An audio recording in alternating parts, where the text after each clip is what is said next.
નમસ્કાર વિદ્યાર્થી મિત્રો, ગુડ મોર્નિંગ. આપણે લાસ્ટમાં શ્રેણિક છે એ ગુણાકાર સુધીનું કમ્પ્લીટ કરી લીધું, બરાબર. અને એના પરથી આપણે જે સાબિત કરવાના હતા એ ક્યુબવાળા દાખલા, એ મેં તમને કીધું હતું કે 4 ગુણમાં પૂછાવાની શક્યતાઓ છે ઘણી બધી, બરાબર. કે LHS બરાબર RHS સાબિત કરો, જે આપણે લાસ્ટ લેક્ચરમાં એ ક્યુબવાળા એ વર્ગવાળા જે આપણે શોધવાના હતા દાખલા, અને એને LHSમાં પછી શોધીને મૂકવાનું હતું, એ 4 ગુણમાં પૂછાઈ શકે એવી શક્યતા છે. ઓકે, ચલો હવે આપણે જોઈએ આજે કૂટ પ્રશ્ન થોડાક. અત્યાર સુધીમાં ડાયરેક્ટ શું હતું કે એ શ્રેણિક આપેલું છે, બી શ્રેણિક આપેલું છે, એનો ગુણાકાર કરો, સરવાળો કરો, LHSમાં મૂકીને સાબિત કરો RHS, બરાબર. આવું બધું આપણે અત્યાર સુધી જોયેલું છે. હવે શું કરવાનું છે તો કે હવે આપણી પાસે કૂટ પ્રશ્ન આપેલા છે. એનો મિનિંગ એવું છે કે શ્રેણિકના ગુણાકાર જે કરીએ છીએ આપણે, એનો વ્યવહારમાં કેવી રીતે ઉપયોગ થાય છે એ હવે આપણે જોવાનું છે, બરાબર. એટલે કે કૂટ પ્રશ્ન આપેલા છે, એનું સોલ્યુશન આપણે શ્રેણિકના ગુણાકારની મદદથી કરી શકીએ છીએ. ચલો જોઈ લઈએ કેવી રીતે થાય છે. જો એક્ઝામ્પલ નંબર 19 આપેલું છે. વિધાનસભાની એક ચૂંટણીમાં એક રાજકીય પક્ષ પોતાના ઉમેદવારનો પ્રચાર કરે છે. વિધાનસભાની એક ચૂંટણી છે, એ ચૂંટણીમાં એક રાજકીય પક્ષ છે, એ પોતાના ઉમેદવારનો અલગ અલગ રીતે પ્રચાર કરે છે. કઈ રીતે પ્રચાર કરે છે તો કે એક ટેલિફોન દ્વારા પ્રચાર કરે છે. ઓકે, ચલો બીજું છે કે પ્રત્યક્ષ મુલાકાત, એટલે કે માણસોની પ્રત્યક્ષ ડાયરેક્ટ મુલાકાત કરી અને પછી એનો પ્રચાર કરે છે. અને ત્રીજું છે પત્રો દ્વારા.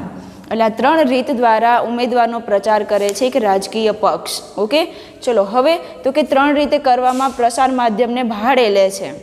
મારું ધારો કે હું એક ઉમેદવાર હોય ને મારે મારો પ્રચાર કરવો હોય તો મારે ગમે તેના દ્વારા પ્રચાર કરવો પડે, તો એના માટે હું 3 માધ્યમ છે એ ભાડે લઉં છું. એક ટેલિફોન, અને બીજું પ્રત્યક્ષ મુલાકાત, અને ત્રીજું છે પત્રો દ્વારા, એટલે કે જે સમાચાર પત્ર છે એ પણ, અને બીજા ઘણા બધા પત્રો હોય છે જેના દ્વારા આપણે આપણો પ્રચાર કરી શકીએ છીએ. ઓકે, ચલો તો એના દ્વારા ભાડે લે છે. તો હવે તો કે શ્રેણિક એ નીચે આપેલો છે, જે સંપર્ક દીઠ ભાવ નીચે પ્રમાણે છે. એટલે કે શ્રેણિક એ જે આપેલો છે એમાં ભાવ આપેલો છે કે ટેલિફોનના 40 રૂપિયા, એક ટેલિફોન તમે એક કોલ કરો ટેલિફોનમાં, બરાબર છે, તો એના 40 રૂપિયા, પ્રત્યક્ષ મુલાકાતના 100 રૂપિયા, અને પત્રના 50 રૂપિયા. આ રીતે એનો ભાવ ડિસાઈડ કરે છે. જેની પાસેથી આ 3 માધ્યમ ભાડે લે છે એની પાસે આ રીતે સંપર્ક દીઠ ભાવ ડિસાઈડ કરે છે કે ટેલિફોન દ્વારા એકનો સંપર્ક થાય તો એના 40 રૂપિયા, પ્રત્યક્ષ મુલાકાતમાં એકનો સંપર્ક થાય તો એના 100 રૂપિયા, અને પત્ર દ્વારા જો એકનો મુલાકાત થાય તો એના 50 રૂપિયા. તો આ એ શ્રેણિક છે, એના ભાવ ડિસાઈડ કરે છે. હવે તો કે બી શ્રેણિક આપ્યો છે, એમાં એમ કીધું કે 2 શહેરો છે, એક X શહેર છે અને બીજું Y શહેર છે. તો X શહેરમાં ટેલિફોન આટલા ભાડે લે છે, આટલા પ્રત્યક્ષ મુલાકાત માટે ભાડે રાખે છે, અને આટલા પત્રો છે એ ભાડે રાખે છે, જે X શહેરમાં ઉપયોગ કરશે. પછી Y શહેરમાં આ સંખ્યાના ટેલિફોન, પ્રત્યક્ષ મુલાકાત અને પત્રને ભાડેમાં એનો ઉપયોગ કરશે ભાડે લેવા માટે. ઓકે, તો હવે શું છે તો કે 2 શહેરો X અને Y-માં પક્ષ દ્વારા ખર્ચવામાં આવેલ કુલ રકમ શોધો. એકદમ ઇઝી છે. 2 શહેરો, તો ધારો કે હું X શહેર લઈ લઉં, એમાં 1000 ટેલિફોનનો ઉપયોગ કરીએ છીએ, તો એક ટેલિફોનના કોલ દીઠ કેટલો ભાવ છે 40. તો આ 2નો ગુણાકાર કરીશ એટલે મને ટેલિફોનનો ખર્ચ મળી જશે. આપણે ગમે તે વસ્તુ કરીએ તો આપણે કેવી રીતે ત્રિરાશી મૂકીએ કે એક પેનની આટલી કિંમત છે તો 10 પેનની કેટલી કિંમત, તો એક ટેલિફોનના કોલ સંપર્ક માટે એને 40 રૂપિયા કિંમત છે, તો એના 1000 ટેલિફોન જે છે 1000 સંપર્ક કરું હું તો એની કિંમત કેટલી થશે, તો આ ગુણ્યા આ, બરાબર. બંનેનો ગુણાકાર કરો એટલે તમને જવાબ મળી જશે. તો એ ટેલિફોન માટેનું મળ્યું. એ રીતે પ્રત્યક્ષ છે 500 સંખ્યા છે, તો એનું એક પ્રત્યક્ષની મુલાકાત લઈએ તો એને 100 રૂપિયા આપવાના થશે ભાડા માટે. તો 100 ગુણ્યા 500 કરીએ એટલે એનો ખર્ચ પણ મળી જશે, પત્રનો ખર્ચ પણ મળી જશે, અને આ 3નો ટોટલ કરીશ એટલે X શહેરમાં ખર્ચવામાં આવેલ કુલ રકમ મળી જશે. એવી જ રીતે Y શહેરમાં ખર્ચવામાં આવેલ કુલ રકમ મળી જશે. પણ તમારે એ કરવું શું પડશે, પહેલાંનો પહેલા સાથે ગુણાકાર, પ્લસ બીજાનો બીજા સાથે ગુણાકાર, પ્લસ ત્રીજાનો ત્રીજા સાથે ગુણાકાર, જેથી મને ટોટલ ખર્ચ મળશે. X શહેરનો અલગ મળશે અને Y શહેરનો અલગ મળશે. તો આના માટે જે ગુણાકારને સરવાળો કરવામાં આવે છે એના માટે તમારે બંને શ્રેણિકનો ગુણાકાર કરવો પડશે. અહીંયા સરવાળો કરવાથી પોસિબલ નહીં થાય, કુલ ખર્ચ નહીં મળે, કારણ કે પ્રતિ દીઠ ભાવ આપેલો છે, તો એ ગુણાકાર કરવાથી જ મળશે, બરાબર. ચલો એ શ્રેણિક શું આપેલો છે 40, 100, 50, અને અહીંયા શું આપેલું છે 1000. જુઓ 1000, 3000, 500, બી શ્રેણિક છે 1000, 5000 અને 10000. ચલો હવે આનો ગુણાકાર પોસિબલ છે. આનો ગુણાકાર કરવાથી ટોટલ ખર્ચ મળશે આપણે, પણ આનો ગુણાકાર પોસિબલ છે કે નહીં એ ચેક કરી નાખીએ. તો 3 હાર 1 સ્તંભ અને અહીંયા 2 હાર 3 સ્તંભ. જુઓ આનો ગુણાકાર પોસિબલ છે. મેં એ બી પહેલાં લખ્યું તો પહેલા શ્રેણિકની સ્તંભની સંખ્યા અને બીજા શ્રેણિકની હારની સંખ્યા ઇક્વલ ન હોવાથી આનો ગુણાકાર શક્ય નથી. તો આનો ગુણાકાર આપણે નહીં કરીએ તો કિંમત ખર્ચ ટોટલ કેવી રીતે મળશે એક્સ શહેર ને વાય શહેરનો? તો આપણે કરશું શું? તો કે હું પહેલાં આ લખું ને પછી આ લખું ને તો ગુણાકાર પોસિબલ છે. એ બી લખવાથી પોસિબલ નથી. તો આપણે અહીંયા નક્કી નથી કે આપણે એ બી લખવું કે બી એ લખવું. એક એના પરથી ડિસાઇડ પણ નથી થતું કે મારે હું અહીંયા એ બી લખું કે બી એ લખું, કારણ કે આપણે તો એક ભાવ આપેલો છે ને એક શહેરોનો ટોટલ કેટલી સંખ્યામાં ટેલિફોન, પ્રત્યક્ષ ને પત્ર ત્રણેય લીધેલા છે ભાડે એ આપેલું છે. તો કોણ પહેલાં લખવું એ પહેલાંથી ડિસાઇડ થતું નથી, પણ તમે ગુણાકાર પોસિબલ થાય એ રીતે તમે લઈ શકો છો. જો અહીંયા ગુણાકાર પોસિબલ નથી થતું તો આપણે એ બી ના લખી શકીએ. તો ગુણાકાર પોસિબલ કરવું હોય તો આપણે બી એમાં ટ્રાય કરી લઈએ. બરાબર છે? ચલો બી એ લખી નાખીએ. આપણે જોઈએ કે બી એમાં આપણે ગુણાકાર શક્ય થાય છે કે નહીં. ચલો બી એ ઇઝ ઇક્વલ ટુ 1000, 3000, 500, 1000, 5000, 10000. ચલો પછી એ શ્રેણિક લખીશ 40, 100 અને 50. ચલો આનું મળી ગયું 40, 100 અને 50. બરાબર. હવે તો કે આનો ગુણાકાર પોસિબલ છે કે નહીં ચેક કરી લઈએ. ચલો 2 હાર 3 સ્તંભ, 3 હાર 1 સ્તંભ. જુઓ પહેલા શ્રેણિકની સ્તંભની સંખ્યા બીજા શ્રેણિકની હારની સંખ્યા સમાન હોવાથી આનો ગુણાકાર શક્ય છે. હવે મેડમ એક્ઝામમાં જો આવું કરવા જોઈએ કે પહેલાં એ બી લખીએ અને પછી એનું ના થાય ગુણાકાર શક્ય તો પછી બી એ લખીએ તો કેટલા પ્રોબ્લેમ થાય, ઘણો ટાઈમ બગડે તમારો. બરાબર છે? અને છેકછાક પણ વધારે થાય. તો એના કરતાં શું યાદ રાખવાનું, હંમેશા ભાવ હશે ને એ પાછળ આવશે. અથવા પહેલાં જ તમે નક્કી કરી શકો કે ડાયરેક્ટ કક્ષાને જોઈ અને નક્કી કરી લો કે કોણ પહેલાં આવશે ને કોણ પછી. આ રીતે લખશો તો છેકછાક વધારે થશે. બરાબર? અથવા આ રીતે પણ યાદ રાખો કે ભાવ હંમેશા પાછળ આવશે અને જે આંકડાઓ છે કે આટલા ટેલિફોન મેં ભાડે લીધા છે, આટલી પ્રત્યક્ષ મુલાકાત ભાડે લીધી છે, આટલા પત્ર ભાડે લીધા છે, એ પહેલાં આવશે હંમેશા. અને એવી રીતે તમને યાદ ના રહીએ તો તમે ડાયરેક્ટ આનો ક્રોસ જોઈ અને પહેલાં રફમાં જોઈ લેવાનું કે આ બેનો આ રીતે શક્ય થાય છે. એમ ના થતું હોય તો ઉલટો આવી અને પછી જોઈ લેવાનું. ઓકે? તો એવી રીતે જોશો એટલે તમારે અહીંયા છેકછાક પણ નહીં થાય અને ટાઈમ વેસ્ટ પણ નહીં થાય. ઓકે? ચલો હવે જોઈ લઈએ આપણે આનો ગુણાકાર. તો ગુણાકાર કેટલી કક્ષાનો મળશે? 2 હાર અને 1 સ્તંભ મળશે. જોઈ લઈએ. પેલી હાર પેલો સ્તંભ. તો 1000 + 40 એટલે 40000. 500 × 1000 100 એટલે 5000. 50,000. બરાબર? 1000 + 40 એટલે 40000. 500 × 100 એટલે 50,000. 5000 × 50 તો 25 અને 4 મીંડા. બરાબર છે? 3 અને આ 4 એટલે કે 1000 અને 2,50,000 કિંમત થઈ. બરાબર? ચલો હવે બીજી હાર પહેલો સ્તંભ, કારણ કે પહેલી હાર હારે પહેલો સ્તંભ લઈ લીધો, બીજો સ્તંભ તો છે નહીં તો ત્યાં સ્ટોપ કરી નાખો અને આ બધાનો સરવાળો થશે. જુઓ પહેલા ઘટકનો પહેલા ઘટક સાથે ગુણાકાર પ્લસ બીજા ઘટકનો બીજા ઘટક સાથે ગુણાકાર પ્લસ ત્રીજા ઘટકનો ત્રીજા ઘટક સાથે ગુણાકાર. ઓકે? ચલો હવે બીજી હાર પહેલો સ્તંભ 3000 × 40 તો 3 ચોક 12 અને પાછળ 4 મીંડા એટલે કે 1,20,000 પ્લસ 1000 × 100 એટલે 3 મીંડા અને બીજા 2 મીંડા એટલે 1,00,000 રૂપિયા. 1000 × 50 તો ચલો પ્લસ 10,000 × 50 ત્રીજા ઘટક સાથે ત્રીજો ઘટક 10,000 + 50 એટલે 3 મીંડા અને બીજા 2 મીંડા એટલે 5,00,000 રૂપિયા થશે. બરાબર? તો આપણે આનો સરવાળો કરશું, આપણે મળશે 2 × 1 કક્ષાનો શ્રેણિક. બરાબર?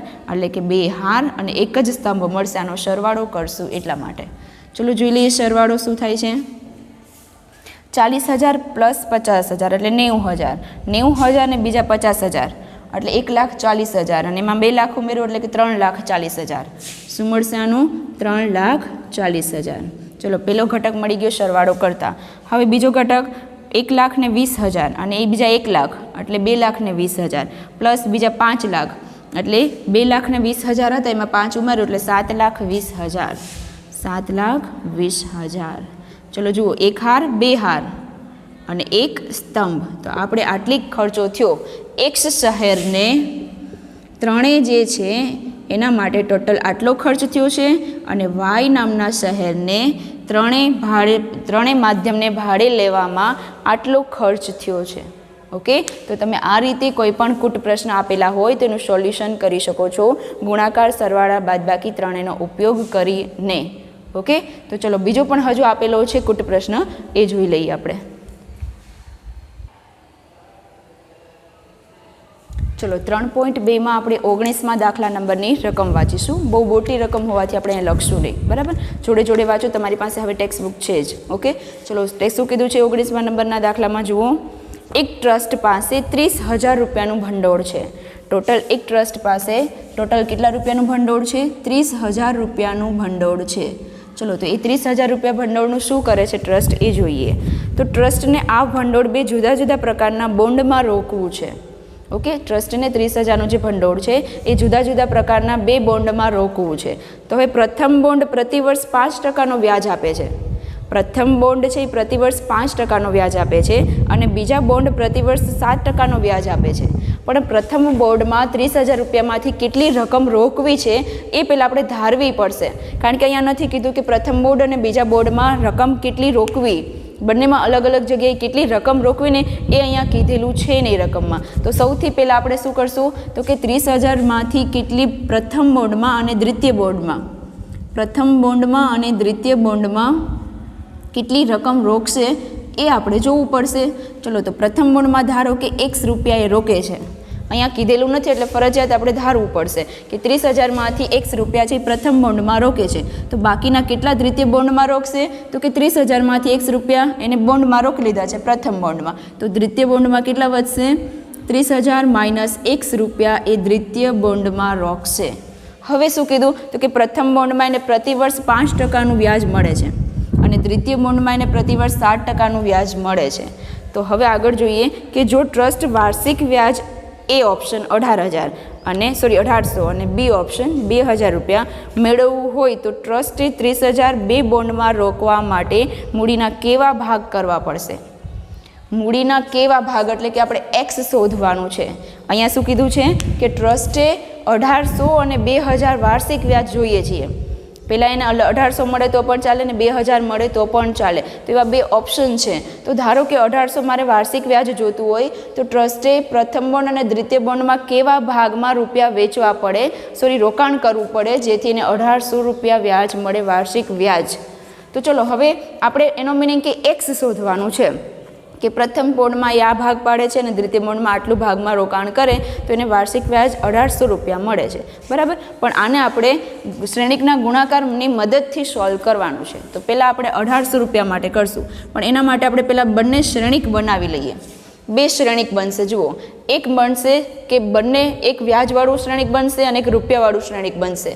અહીંયા જેટલી માહિતી આપી હોય ને એ બધી માહિતીઓ શ્રેણિકમાં દર્શાવવાનું ટ્રાય કરવાની. ઓકે, કેવી રીતે કરશું તો કે 30,000માંથી જે રૂપિયા વેચેલા છે, બરાબર, 2 બોન્ડમાં ભાગ પાડેલા છે, એક એનો શ્રેણિક બનશે અને બીજો શ્રેણિક બનશે વ્યાજનો. 2 એકમાં નહીં બનાવી શકું. કેમ? કારણ કે આ પ્રતિદીઠ ભાવ આપ્યો છે. આપણે જે આગળના લેક્ચરમાં પ્રતિદીઠ ભાવનો જે અલગ શ્રેણિક હતો એ ટાઈપનું જ છે આ પ્રતિદીઠ જે રૂપિયા આપેલા છે કે આટલામાં આટલા રૂપિયા મળે છે તમને, બરાબર. ચલો પેલું શ્રેણિક બનાવું છું કે X રૂપિયા એ આપણું પ્રથમ બોન્ડ માટે આપું છું કે પ્રથમ બોન્ડમાં X રૂપિયા એ રોકે છે. ચલો, તો દ્વિતીય બોન્ડમાં કેટલા રોકશે? 30,000 માઇનસ X. ચલો, આપણે આટલાનો જ એક 2 બોન્ડમાં જ રૂપિયા આપેલા છે તો બરાબર હું અહીંયા સ્ટોપ કરી દઈશ. 1 હાર 2 સ્તંભ. ઓકે, ચલો હવે હું બી શ્રેણિક બનાવીશ. તો બી શ્રેણિક શેના માટે છે? વ્યાજ માટે. તો એને હું 5% વ્યાજ, 5% એટલે 5/100 રૂપિયા થાય. ટકાને રૂપિયામાં ફેરવી તો ટકાને કાઢીને છેદમાં 100 મૂકી દો એટલે 5/100 રૂપિયા થશે. બીજું થશે 7/100. તો આ પણ 2 હાર અને 1 કક્ષાનો શ્રેણિક થશે, બરાબર. હવે બંનેને આ રીતે કરશું તો બંનેનો ગુણાકાર કેવી રીતે કરશું? આની જે પ્રથમ શ્રેણિક છે એની સ્તંભની સંખ્યા, બીજા શ્રેણિકની સ્તંભની હારની સંખ્યા બંને ઇક્વલ છે, બરાબર છે. તો આનાથી તમને શું મળશે? તો કે આનાથી તમને 1 × 1 એટલે કે 1800 રૂપિયા વાર્ષિક વ્યાજ મળવું જોઈએ. મળશે કે નહીં? પણ જો આનો તમે ગુણાકાર કેવી રીતે કરશો? પેલી હાર પહેલો સ્તંભ, પેલી હાર બીજો સ્તંભ. પણ હું આને આમ નહીં લખી શકીશ. કેમ? કારણ કે આ પ્રથમ બોન્ડ માટેનું વ્યાજ છે. તમે આનો ગુણાકાર કરશો એટલે પેલી હાર પહેલો સ્તંભ એટલે આ વ્યાજ છે એ આને લાગુ પડશે અને આને લાગુ પડશે, અને થશે જ નહીં, ગુણાકાર જ નહીં થાય. કેમ નહીં થાય? તો કે પેલી હારના 2 ઘટકો છે, તો આનો ગુણાકાર હું આને સાથે કરું તો આનો ગુણાકાર માટે અહીંયા ઘટક હોવો જોઈએ, અને આ કક્ષાનો શ્રેણિક છે જ નહીં. જુઓ, 1 હાર 2 સ્તંભ છે, તો આ છે પ્રથમ બોન્ડ માટેનું વ્યાજ છે અને આ દ્વિતીય બોન્ડ માટેનું વ્યાજ છે. એટલે એકદમ ક્લિયરલી સમજી લો. હજી એકવાર રિપીટ કરું છું, અહીંયા જે મેં છે એ મને ખબર નથી કે એને ઊભા લખવા કે આડા લખવા. આને હું આડા લખ્યા છે તો એને ઊભા પણ લખી શકું, અને આને આડા લખ્યા છે તો એને ઊભા પણ લખી શકું. પણ આનું અરેન્જમેન્ટ આપણે કરવાનું છે કે આડા લખવા કે ઊભા લખવા, બરાબર છે. હંમેશા ધ્યાન રાખજો, રૂપિયા છે ને આવી રીતે લખવા, કોઈ પણ એક વસ્તુ આ રીતે લખી નાખો. ઓકે, હવે આનો ગુણાકાર આની સાથે કરવો છે. એનો મિનિંગ શું છે કે અહીંયા જે સ્તંભની સંખ્યા હોય એ અહીંયા હારની સંખ્યા હોવી જોઈએ. એટલે અહીંયા જે શ્રેણિક બનાવું છું હું, એમાં શું હોવું જોઈએ? તો કે અહીંયા સ્તંભની સંખ્યા છે તો એ સ્તંભ હારની સંખ્યા અહીંયા હોવી જોઈએ. બંને ઇક્વલ થશે તો જ બંનેનો ગુણાકાર પોસિબલ થશે. એટલે તમારે શું કરવાનું છે? હવે ધ્યાન રાખજો. જુઓ, તમને ક્લિયર અને કટ કરાવી દઉં છું. શું છે? એ શ્રેણિક પહેલાં લખી નાખો. આડો લખવો હોય તો છૂટ છે ને ઊભો લખવો હોય તો પણ છૂટ છે. ચલો, એ શ્રેણિક મેં રૂપિયાવાળો જે શ્રેણિક હતો એને એ શ્રેણિક આપી દીધું નામ. હવે તો કે વ્યાજ માટે મારે બી શ્રેણિક લખવું છે, તો બી શ્રેણિક છે આડો લખું કે ઊભો લખું કેમ ખબર પડે? તો કે 5% ને 7 સળંગ લાઇનમાં લખું કે આમ ઊભા લખું, ગમે તેમ લખી શકો, બરાબર. પણ કઈ રીતે લખું તો મને અહીંયા ઇઝી પડે, ગુણાકાર પોસિબલ થાય? તો કે જોવાનું કે મારે એ અને બીનો ગુણાકાર કરવો છે, તો પહેલા શ્રેણિકની સ્તંભની સંખ્યા બીજા શ્રેણિકની હારની સંખ્યા હોવી જોઈએ તો જ ગુણાકાર પોસિબલ છે. એટલે અહીંયા ફરજિયાત તમારે 2 હાર બનાવવી પડે. તો 2 હાર બનાવવું હોય તો 5% અને 7% આવી રીતે લખું તો જ 2 હાર થાય. જો હું આવી રીતે લખીશ કે 5% અને 7%, તો એક જ હાર થશે, અને એક હાર થશે તો આનો ગુણાકાર આની સાથે થશે નહીં. તો આપણે શું કરવાનું છે?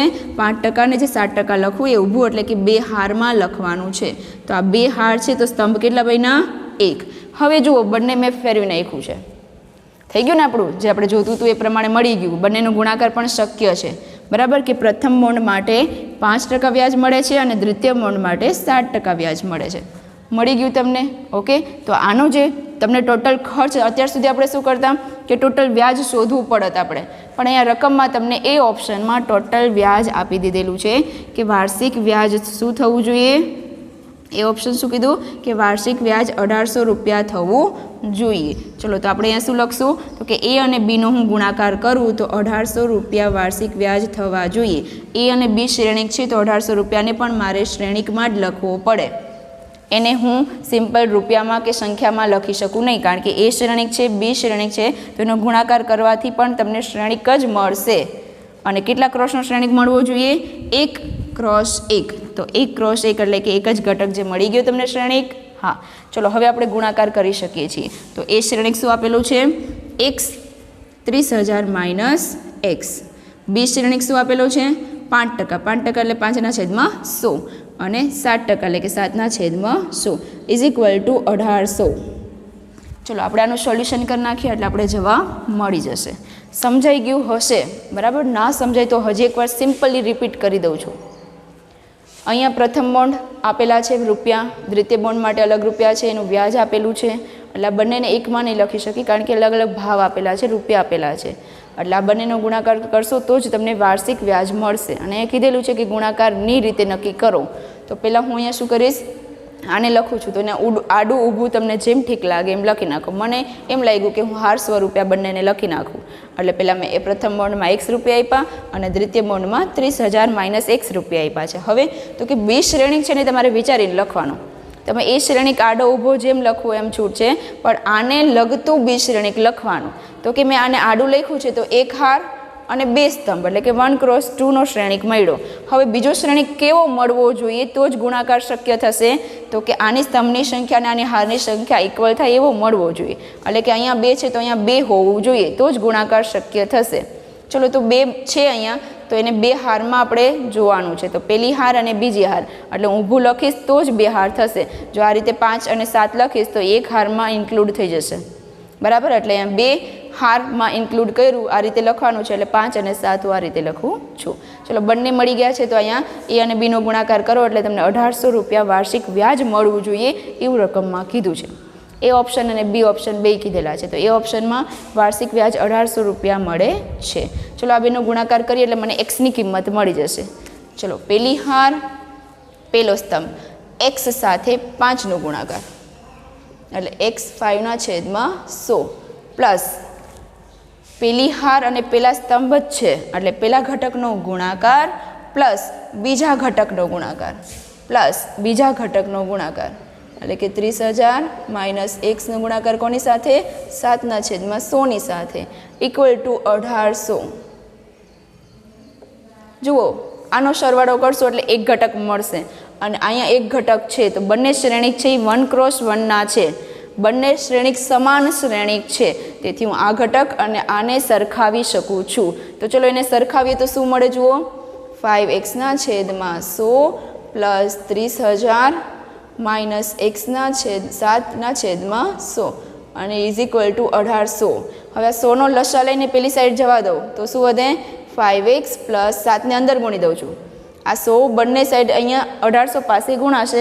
છેદ સરખા હોવાથી અંશનો સરવાળો તો 5x પ્લસ 7 તેરી 21 અને 4 મીંડા એટલે કે 2,10,000 માઇનસ 7x અને છેદનું જે 100 હતા મેં અહીંયા ગુણી દીધા છે કોની સાથે? 1800 સાથે.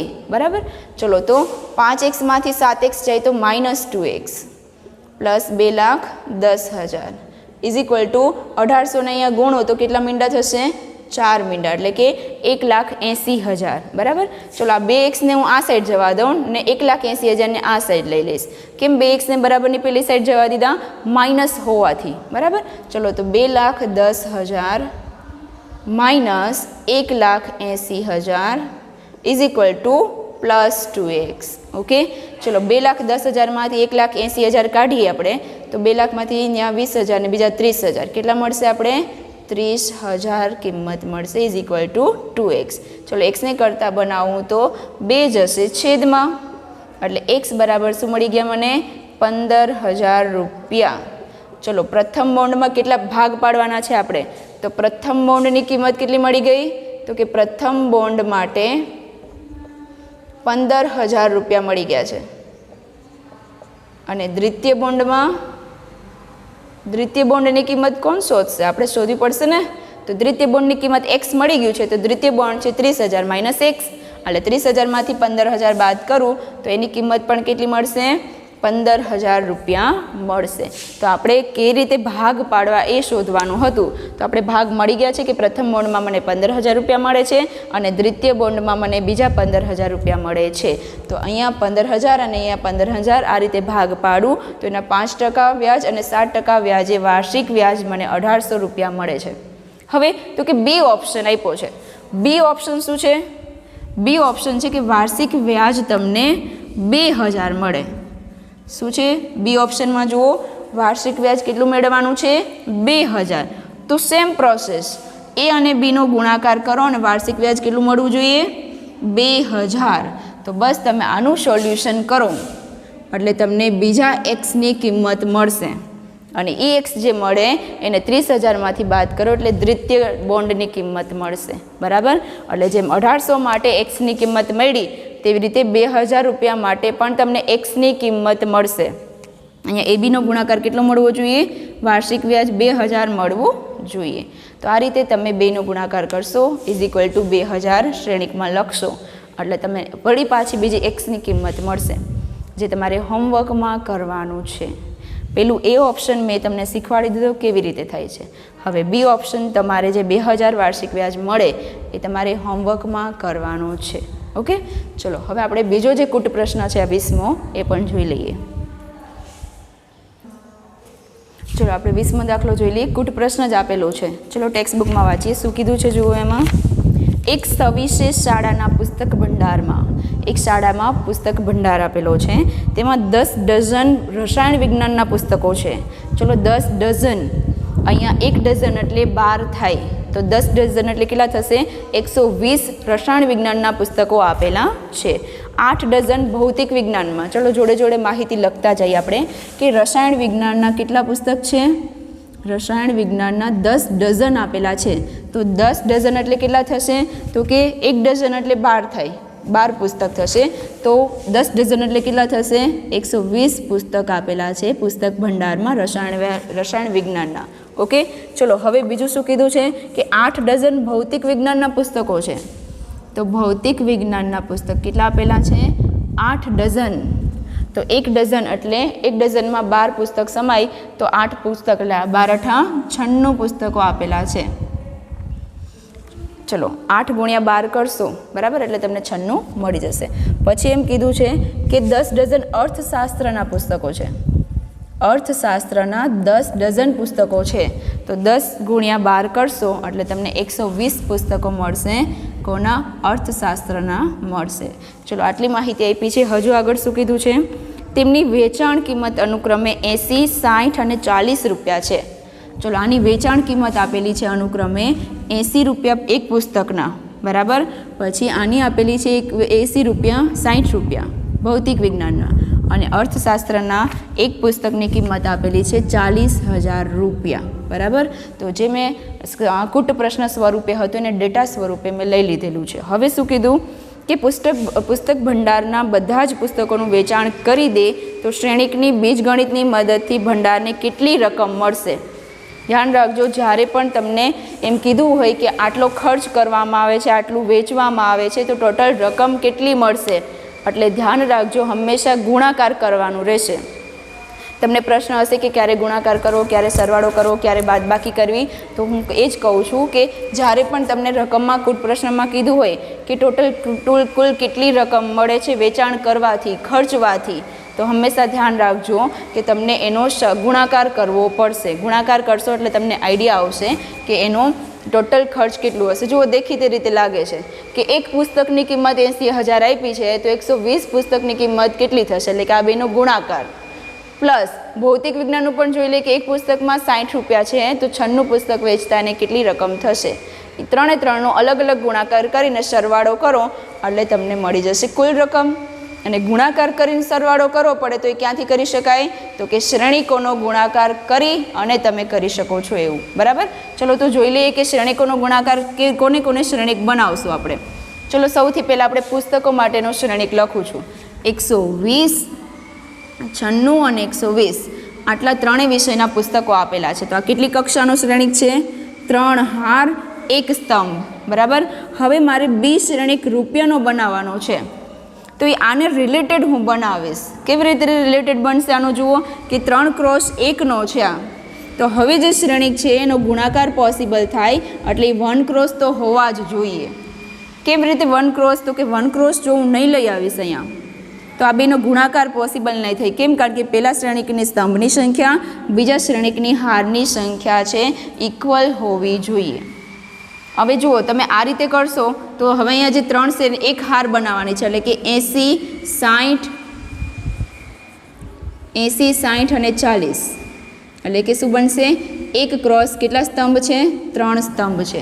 તો પેલી હાર પેલો સ્તંભ, પણ એનાથી તમને શું થશે તો કે પેલી હાર અને પેલો સ્તંભ ગુણાકાર તો થશે પણ બધાનો સરવાળો નહીં થાય. શું કરશું? ગુણાકાર તો થશે પણ બધાનો સરવાળો. જુઓ અહીંયા તમને એ જ શીખવાડું છું કે આવી રીતે થાય તો શું કરવું. અહીંયા પેલી હાર તો થશે પણ બીજો પેલી હાર અને પેલો સ્તંભ લઈશ તો બંનેનો ગુણાકાર કરીશ ને એનો ગુણાકાર થશે કે 120 ગુણાકાર 80, પણ આ જે પુસ્તક રસાયણ વિજ્ઞાનનું મળે છે એનાથી એક ઘટક મળશે તમને. હવે બીજી હાર પેલો સ્તંભ, તો એનાથી બીજો ઘટક મળશે, કારણ કે પેલી હાર પેલો સ્તંભ, પછી પેલી હાર બીજો સ્તંભ, એનાથી બીજો ઘટક મળશે. બધા ઘટકોનો સરવાળો નહીં થાય. અહીંયા તમને ગુણાકાર કરતાં આવડે છે, તમે પેલી હાર તો પેલો સ્તંભથી તમને એક ઘટક મળી ગયો. હવે પેલી હાર બીજો સ્તંભ. હવે 120 પુસ્તક છે એ રસાયણ વિજ્ઞાનના છે, તો એ 60ની કિંમત તો ફિઝિક્સની આપેલી છે, તો મારે એ બેનો ગુણાકાર હું શું કરું? બરાબર છે, એનો ગુણાકાર કરશો તો તમને જવાબ ખોટો મળશે. તો હવે કેવી રીતે બનાવવા એ શ્રેણિક અને બી શ્રેણિક, ચલો એ જોઈ લઈએ કે આ રીતે તો શક્ય નથી. તો હવે કેવી રીતે હું બનાવું જેથી આનો ને આનો ગુણાકાર થાય, આની સાથે આનો જ ગુણાકાર થાય અને આની સાથે આનો ગુણાકાર થાય. તો કે જોઈ લઈએ, તો કે મેં 120 ને 96 ને 120 ઊભા લખ્યા હતા પહેલાં. હવે હું લખીશ આડા, તો 120, 96 અને 120. ધ્યાન રાખજો, પેલું શ્રેણિક હંમેશા જે પણ આપેલું હશે ને તો એ આડો લખવાનો થશે. હમણાં જ આપણે આગળના દાખલામાં x રૂપિયા અને 30,000 માઇનસ x રૂપિયા એ આડું લખ્યું હતું, તેથી ગુણાકાર શક્ય થઈ ગયો હતો અને આપણે જવાબ પણ સાચો મળી ગયો. તો અહીંયા આપણે જે પુસ્તકો આપ્યા છે રસાયણ વિજ્ઞાનના, એટલે કે કેમેસ્ટ્રીના, ફિઝિક્સના અને અર્થશાસ્ત્રના, બરાબર છે, એટલે કે સોશિયોલોજી તો નહીં પણ શું કહેવાય અર્થ ખબર નથી, બરાબર. તો આપણે કેમેસ્ટ્રી, ફિઝિક્સ અને અર્થશાસ્ત્રના અલગ અલગ પુસ્તકોને આ રીતે લખ્યા છે, એટલે કે એક હાર 3 સ્તંભ, બરાબર. હવે જે બી શ્રેણિક છે એને હું કેટલાનું બનાવીશ, તો કે અહીંયા 3 સ્તંભ છે તો અહીંયા 3 હોવા જોઈએ, જેથી આ બેનો ગુણાકાર શક્ય થાય. એટલે કે પહેલા શ્રેણિકની સ્તંભની સંખ્યા, બીજા શ્રેણિકની હારની સંખ્યા બંને ઇક્વલ હોવી જોઈએ. ચલો આના 3 સ્તંભ, 3 હાર હોવી જોઈએ, તો 80, 60 અને 40. એક હાર, 2 હાર ને 3 હાર થઈ ગઈ ને, અને સ્તંભ કેટલો થયો? 1. તો જુઓ હવે ગુણાકાર પોસિબલ છે. એટલે ધ્યાન રાખજો, આ આપણે રૂપિયા આપેલા છે કોના, તો કે કેમેસ્ટ્રીના રૂપિયા છે, ફિઝિક્સના છે અને અર્થશાસ્ત્રના છે, બરાબર. ચલો તો હવે આ રીતે આનો ગુણાકાર પોસિબલ થશે. એટલે ધ્યાન રાખજો, હંમેશા પેલો શ્રેણિક જે બનાવે ને એ આડો બનાવવાનો, જેથી ઘટકો સાથેનો ઘટક અને એનો સરવાળો, ગુણાકાર ને સરવાળો બેય થશે, બરાબર. ચલો હવે આપણે એ અને બીનો બેયનો ગુણાકાર કરીએ. એનો શું છે? 120, 96 અને 120 ઇન્ટુ બી શું છે? 80, 60 અને 40. ચલો બંનેનો ગુણાકાર કરું તો પેલી હાર, પેલો સ્તંભ. જુઓ ડાયરેક્ટ આપણે ઘટકો સાથેનો ગુણાકાર પ્લસ બીજા ઘટકોનો સાથેનો ગુણાકાર પ્લસ ત્રીજા ઘટકોનો સાથેનો ગુણાકાર. રસાયણ વિજ્ઞાનનો ગુણાકાર રસાયણ વિજ્ઞાનની કિંમત જે છે એની સાથે જ થયો છે. જો પેલી રીતે કરશો એટલે ગુણાકાર છે રસાયણ વિજ્ઞાનની કિંમત છે ફિઝિક્સમાં આવી જશે, આડાવડું થઈ જશે બધું. એટલે ધ્યાન રાખજો, પહેલાં હંમેશા એક હારવાળું જ લખવાનું, પછી એને રિલેટેડ બીજો સ્તંભ જે બી શ્રેણિક છે એ બનાવવો પડશે, એની રચના કરવી પડશે, બરાબર. ચલો તો આ રીતે મેં કર્યું. તો હવે પેલી હાર, પેલો સ્તંભ, તો 120 ગુણ્યા 80, 12 × 8 = 96 અને બીજા 2 મીંડા, પ્લસ બીજો ઘટક હજી પેલી હાર ને પેલો સ્તંભ જ ચાલે છે, તો 96 ગુણ્યા 6. ચલો જોઈ લઈએ કેલ્સીમાં.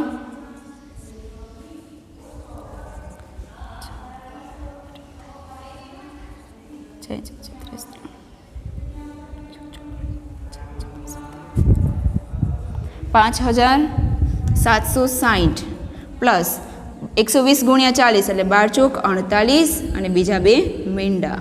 ચલો થઈ ગયો ગુણાકાર. પેલી હાર, પેલો સ્તંભ, બધા ઘટકોનો સરવાળો, ગુણાકાર કરી અને એનો સરવાળો. ચલો કેટલી કિંમત મળે જોઈ લઈએ. આનો સરવાળો પણ કરી નાખીએ, કેલ્સી વર્ક કરી નાખીએ આપણે. ચલો કેલ્સી વર્ક કરવાથી ખબર પડી આપણે કે એની ટોટલ કેટલો સરવાળો થાય. 20,160 કેટલા મળશે? ત્રણેયનો સરવાળો કરશો એટલે 20,160. તો આ રીતે આપણે ત્રણેય પુસ્તકોને વેચાણ કિંમત કેટલી મળી? ટોટલ 20,160 મળી છે પુસ્તક ભંડારમાં. તમારે થોડુંક ધ્યાન રાખવાનું છે કે એ શ્રેણિક અને બી શ્રેણિક આડા લખું કે ઊભા, બરાબર છે, એ તમે ગુણાકાર કરશો એટલે તમને જવાબ મળશે, એટલે તમને ઓટોમેટિક ખબર પડી જશે. આની વધારે કૂટ પ્રશ્નની તમે પ્રેક્ટિસ કરશો એટલે આઈડિયા આવશે કે શું કરવાનું થશે, બરાબર. ચલો આડું લખવું, હંમેશા ધ્યાન રાખવું બને ત્યાં સુધી પેલું શ્રેણિક છે ને આડો લખો અને એ પ્રમાણે બીજા શ્રેણિકની રચના કરવી. ઓકે, ચલો આપણે પછીનો દાખલો જોઈ લઈએ.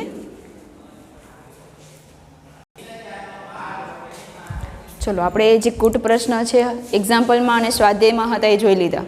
હવે વધારાના કૂટ પ્રશ્ન છે. તમારી પાસે મટીરિયલ આવી ગયું છે, બરાબર, જે મેથ્સનું મટીરિયલ છે ભાગ 1નું 3જા નંબરના ચેપ્ટરમાં એવા કૂટ પ્રશ્ન ઘણા બધા આપેલા છે, તે બધા સોલ્વ કરજો. ના થાય તો મને ગમે ત્યારે પૂછી શકો છો, બરાબર.